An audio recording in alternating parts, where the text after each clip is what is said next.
Dando sequência àquela caixinha de pergunta dos stories, agora eu vou passar a responder aqui por vídeo. E a primeira vai ser: após a separação, quando o ex se torna exatamente aquilo que queríamos, é normal odiarmos isso? Claro que é normal, muito normal. E nós podemos pensar sobre isso de várias maneiras. A primeira é, claro, que se essa pessoa tivesse sido antes o que eu queria, passa por mim a ideia de que nós não teríamos separado. Alguém tem vontade de separar? Alguém se une a alguém já pensando, é só por enquanto, daqui a pouco a gente separa. A menos que não esteja conectado de fato afetivamente, que tenha alguma coisa muito errada aí, mas não é o normal.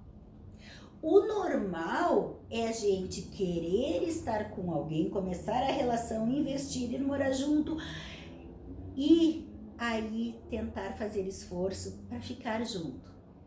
Algumas pessoas nessa caminhada se acomodam, outras pessoas tomam rumos diferentes, enfim, aí eu já falei em outros vídeos e posso reforçar mais adiante, mas tem N situações que nos levam ao rompimento. Mas, gente, a gente sabe que é difícil, que é sofrido, que a maioria dos casais percorre um longo caminho até chegar à conclusão de que não tá mais dando, de que tem que separar. Isso traz dor, traz sofrimento para todos os envolvidos. Então, quando a gente vê após a separação que a outra pessoa está tendo aquelas atitudes que a gente desejava antes, claro que dá uma raiva, dá vontade de dizer, por que tu não fez isso antes? A gente não precisava ter passado por tudo isso. Só que cada um de nós tem a sua forma de reagir. Cada um de nós às vezes tem seu tempo ou tem algumas coisas que nos fazem ou não acordar para cada movimento. E aí eu não posso deixar de lembrar que no casal é como se fosse uma dança, que um influencia o outro. Então, às vezes, eu perguntaria, ok, a outra pessoa não conseguiu me dar o que eu esperava dela, porque talvez naquele momento da vida, algo nela estava acomodado, ela não estava com essa possibilidade. Eu digo que ninguém dá o que não tem também, às vezes acontece, mas não deve ser o caso dessa que tinha para dar, depois conseguiu, né? Então, a primeira pergunta que eu faria é: esta pessoa não conseguiu fazer esse movimento. Será que ela não precisava passar por alguma dor? Será que algo estava acomodando esta pessoa num determinado papel? E que só agora, após passar pela dor, pelo sofrimento da separação, é que, às vezes eu digo, leva um choque que faz acordar, e aí se mexer, e aí sair daquela famosa zona de conforto, ir em busca de seus potenciais, das possibilidades. Muita gente começa daí a despertar para uma vida muito mais ampla que antes não se dava conta. Esse é um raciocínio. Junto a isso, eu diria para a pessoa que fez a pergunta: qual foi a tua participação nessa dinâmica? Nos teus 50%, será que tu não fizeste nada que pudesse alimentar aquele posicionamento antigo? Porque nós, nos casais, vamos fazendo uma espécie de dança, que um vai se adequando, um vai respondendo também à demanda do outro.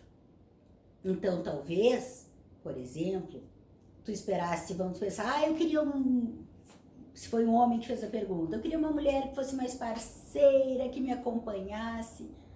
Tu também era, tu fazia propostas, que também ela se agradasse, né? Ou gostaria que a minha ex-mulher tivesse sido uma pessoa mais empreendedora, que tivesse mais atitude, que tivesse crescido na carreira.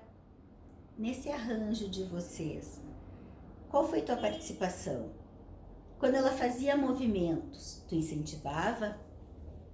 por outro lado, nos 50% dela. Então eu tô sempre pensando na posição de cada um. Talvez fosse uma pessoa que fosse mais acomodada, pensando nessa hipótese. Que enquanto havia alguém que ofertasse, a pessoa se acomodava e não ia atrás. Então talvez realmente ela não teria conseguido, enquanto estava na relação, ela não teria sentido a necessidade de crescer. Tem algumas pessoas que passam por isso, que se acomodam naquele esquema de vida, naquele ritmo de vida e não vão em busca do seu crescimento pessoal. E aí eu ouço em alguns casais, em exemplos assim, poxa, eu estaria admirando ela até hoje, eu tinha parado de admirar, porque eu vi que era uma mulher que tinha se acomodado. Alguns exemplos. Ou mulheres também. Ele não era meu companheiro, ou ele não me ajudava em nada, não me ajudava profissionalmente, ou não participava da criação dos filhos. E eu penso, talvez sim, a referência dele naquela época era essa. E agora se viu sozinho com os filhos e com uma casa dele próprio, ele se deu conta que realmente é ele ou ele.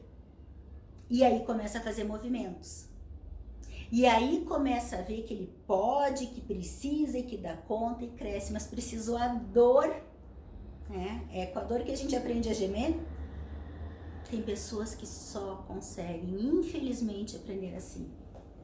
Agora, em outras situações eu também pergunto para esta mulher: tu abriu espaço? Tu gerou a necessidade dele dentro do casamento quando ele ia pensar ou nem pensar, porque tu já tinha feito tudo. Porque tu já tinha ido buscar as crianças na escola, levado para casa, dado janta. Tu também deu esse espaço ou tu fez tudo e disse que esse homem não assumiu?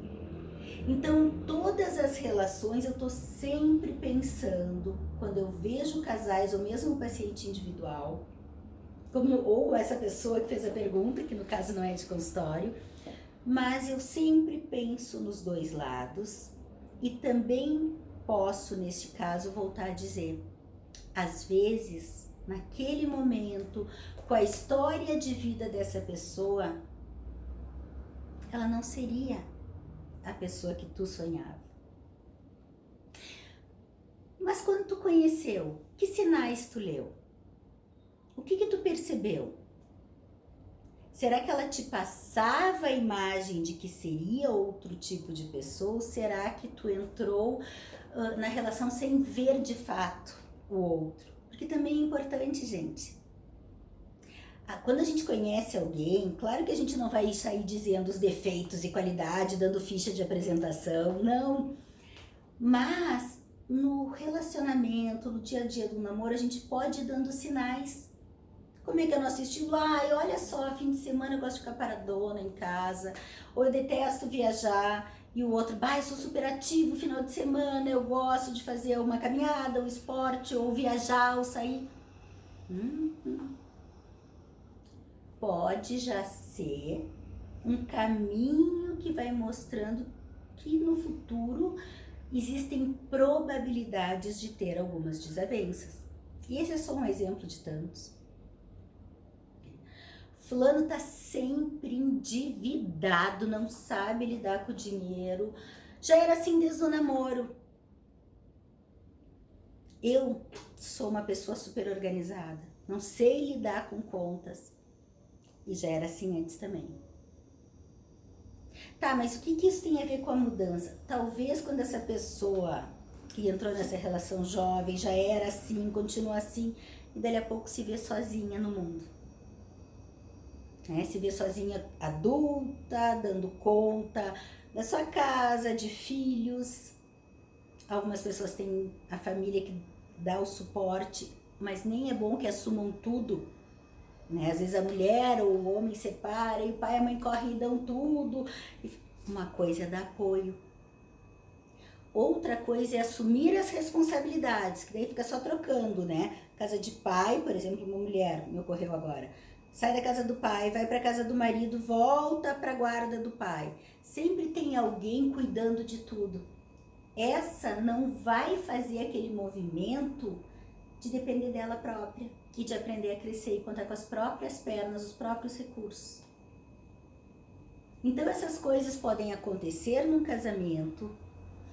O casal pode se acomodar em determinados papéis, irem ficando meio rígidos, irem solidificando, e aí chega uma hora que eles não conseguem desacomodar, que um começa a ficar insatisfeito, o outro também, mas se acomoda, e aí um dos dois começa com essa questão: eu não consigo mais admirar.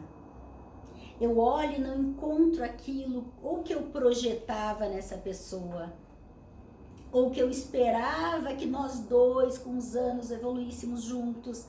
Um vai e o outro fica.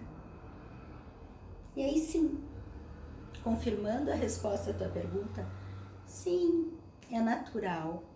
E quando a gente veja que o outro desabrochou, aliás, quem me garante, falei desabrochar, agora pensei, às vezes dentro de um relacionamento, uma das pessoas pode acontecer de irem se sentindo mais oprimidas. Eu vejo casos às vezes ou de ciúme, ou de um certo controle pela parte do marido ou da mulher também. E aí acaba de que vai fechando a asa. Ou tem um parceiro que também não é tão com tanta iniciativa, não tem tanta iniciativa. E aí, o que acontece é que acaba também fechando as suas asas para caber no mundo do outro.